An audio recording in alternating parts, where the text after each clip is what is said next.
अस्सलाम वालेकुम, मैं हूं आरिफ काज़मी और आप देख रहे हैं सच टेलीविज़न का डिजिटल प्लेटफॉर्म। पाकिस्तान और अफगानिस्तान के दरमियान जारी कशीदगी को कम करने के लिए इस्तांबुल मुज़ाकरात का जो चौथा दौर था वो भी आखिरकार नाकाम हो गया था और पाकिस्तान का जो वफ्द है वो वापसी के लिए एयरपोर्ट पहुंचा था, लेकिन जो सालिस हैं उनकी रिक्वेस्ट पर हमारा जो वफ्द है वो इस्तांबुल में ही ठहर गया है और उम्मीद ये की जा रही है कि आने वाले घंटों के दौरान ये चौथा दौर तो ख़त्म हो गया, पाँचवा दौर दोबारा से शुरू हो सकता है।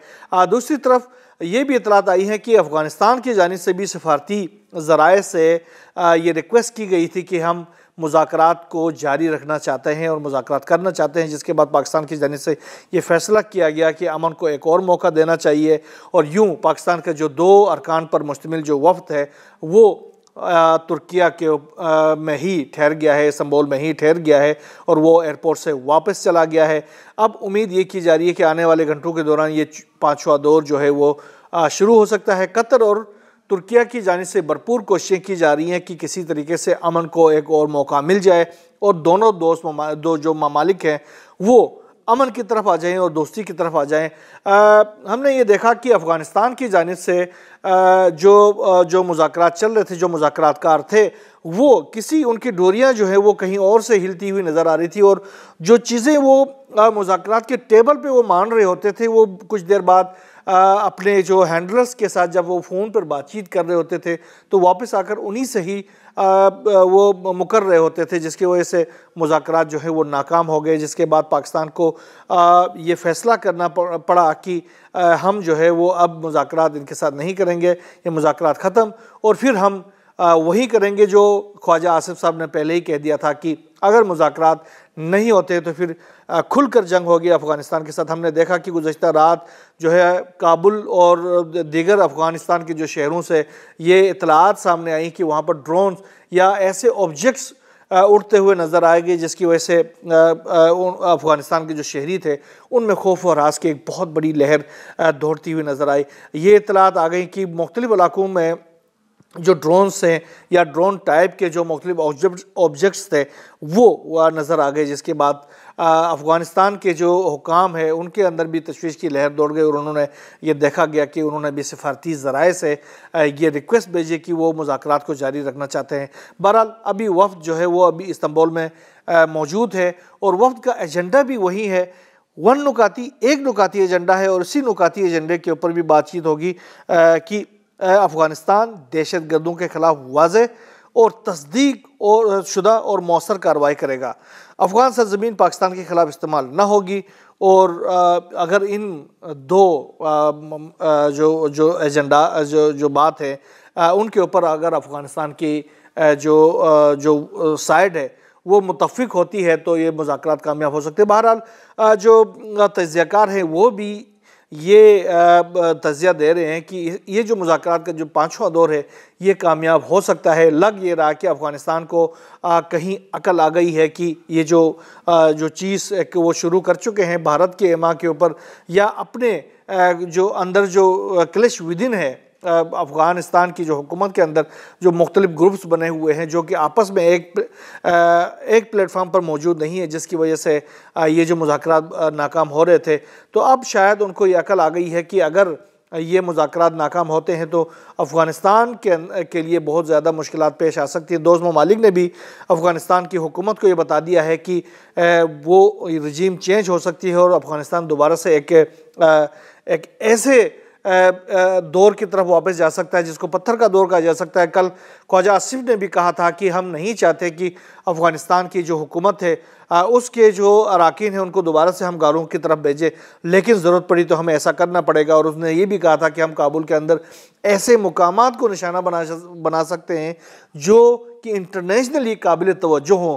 तो ये वाज़ह हो गया था कि पाकिस्तान जो है उसके लिए ये किसी सूरत काबिल कबूल नहीं है कि अफ़गानिस्तान की सरज़मीन पाकिस्तान के ख़िलाफ़ इस्तेमाल हो।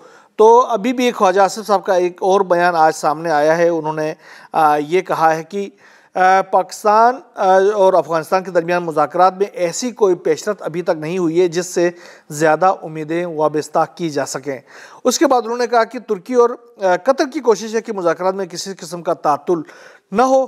कल रात हमारा वफ़द जो है वो एयरपोर्ट पहुंच चुका था। तुर्किया और कतर ने रुकने की गुजारिश की। कतर और तुर्की की जानिब से कहा गया कि हमें मुज़ाकरात के हवाले से एक और मौका दें।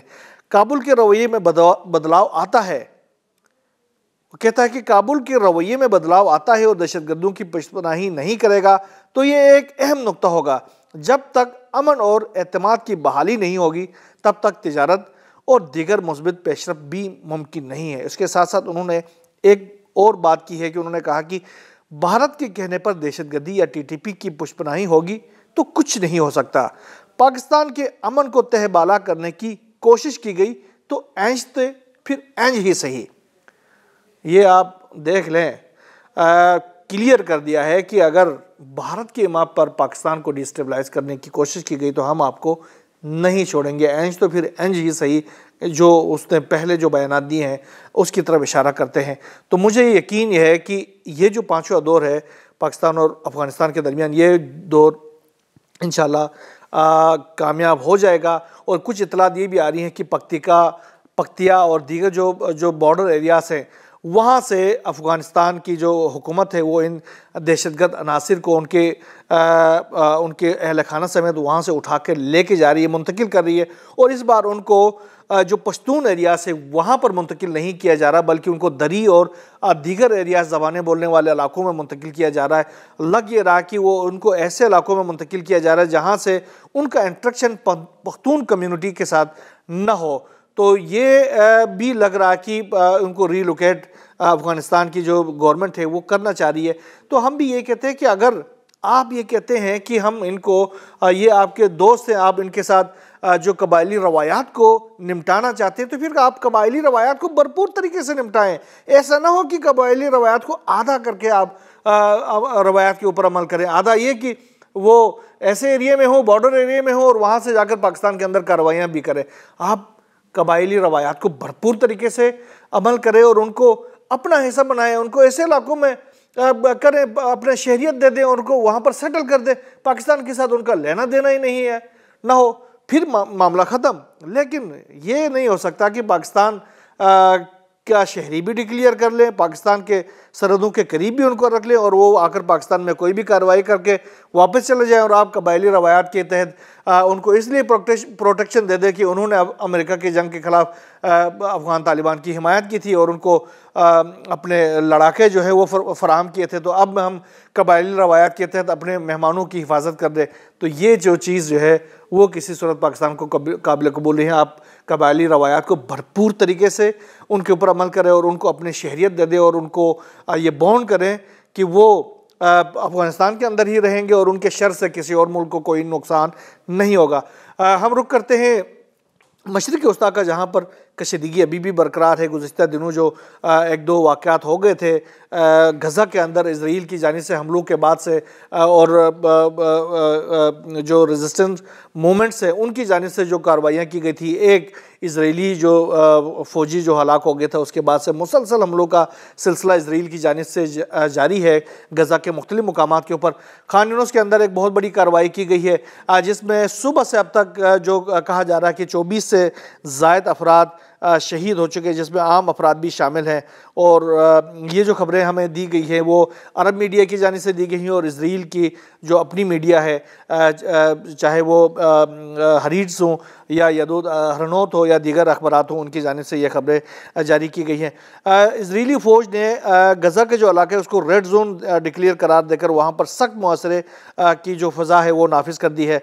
और इसके अलावा वस्ती गज़ा में दीर बला और अलबरीज के जो कैंप हैं वहाँ पर भी इज़राइल की जानिब से मुतादिद जो कैंप्स हैं जहाँ पर जो महाजरीन ठहरे हुए उनके ऊपर हमले किए गए हैं, ये खबरें वहाँ से आ रही है। इसके अलावा जो आलमी इदारे सेहत है उसके डायरेक्टर जनरल टेड्रोस ने कहा है कि तकरीबन 15,000 फ़लस्तीनियों को इलाज के लिए गज़ा से बाहर मुंतकिल करने की ज़रूरत है, जिनको बाहर मुंतकिल किया जाना चाहिए, जिनमें 4,000 बच्चे भी शामिल हैं। उनके मुताबिक तकरीबन 700 मरीज़ जो है वो इलाज न मिलने के बाइस अभी तक जान से चले गए हैं। इसके साथ साथ इज़राइल जो है वो जो बैतुल मक़दस के जुनूबी इलाके हैं वहाँ पर तकरीबन 13,000 से ज़ायद रिहायशी यूनिट्स के ऊपर एक आबादकारी के लिए एक यूनिट्स तामीर कर रहा है, जहाँ पर गैर कानूनी आबादकारों को लाकर वहाँ पर आबाद किया जाएगा। इसके हवाले से भी इंटरनेशनल कंसर्न्स जो है वो बढ़ते जा रहे हैं। एक तरफ इजराइल जो है वो गज़ा में जंगबंदी की बात कर रहा है, दूसरी तरफ जो है वो गैरकानूनी तौर पर आबादकारियों को बढ़ाने की कोशिश कर रहा है। ये अल अरबिया की जानिब से ये खबर जारी की गई है।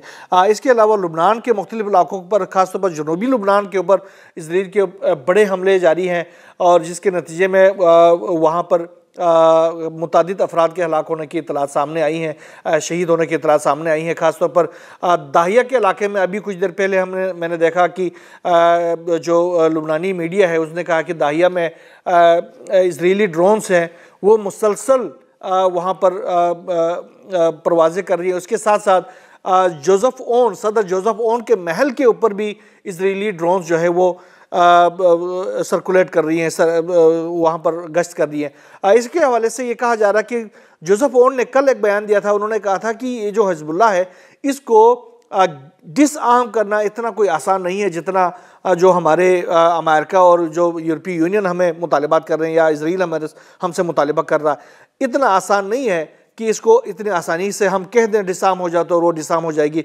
उसको डिसाम करने के लिए तरीक़ेकार होगा, जिस तरीक़ेकार के ऊपर अमल करते हुए आहिस्ता आहिस्ता उसको डिसाम किया जा सकता है। शायद उनका कल का बयान है जिसकी वजह से आज उनको डराने के लिए उसके महल के ऊपर इजराइल के जो ड्रोन्स है वो मुसलसल परवाज़ें कर रही हैं। इसके साथ साथ जोसेफ ओन ने अपनी फोर्सेस को भी हिदायत दी है कि वो इजराइल की जो फोर्सेस है उनके मुकाबले के लिए अपने आप को तैयार कर रहे हैं। लग ये रहा है कि आने वाले दिनों में इजराइल की जो फोर्सेस और लुबनान की जो रेगुलर फोर्सेस है उनके दरमियान भी एक क्लैश हो सकता है। बहरहाल जो भी सिनारियो होगा हमें इसके लिए तैयार रहना पड़ेगा। मशरिक़ी वस्ता की सूरत हाल भी आहिस्ता आहिस्ता दोबारा से डिटेरिएट होने की तरफ जा रही है। यहाँ बस नहीं, अल्लाह हाफ़िज़।